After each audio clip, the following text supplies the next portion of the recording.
The wrangling over the government's decision to take control of history textbooks for middle and high schoolers continues at the National Assembly. The ruling party sees it as the right path to balance views of Korea's modern history, while the opposition calls the move an attempt to distort facts and whitewash history. Park Ji-won has more on this political standoff. Dispute over the adoption of a single state-authorized history textbook is now at the center of parliamentary politics.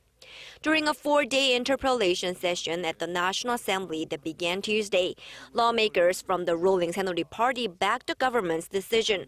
They said the choice had to be made in order to teach the nation's young people a proper historic perspective, as the textbooks currently in use contain imbalanced views about Korea's modern history.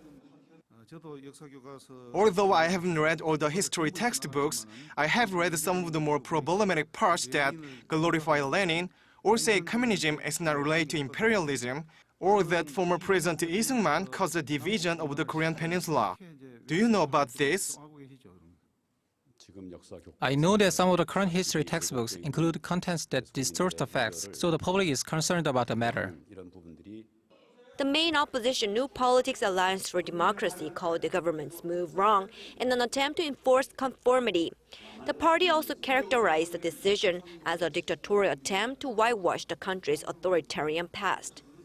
During the session, lawmakers grilling the Prime Minister asked about his perspective on the May 16th coup in 1961, carried out by former President Park Chung-hee, the father of current President Park Geun-hye and his allies.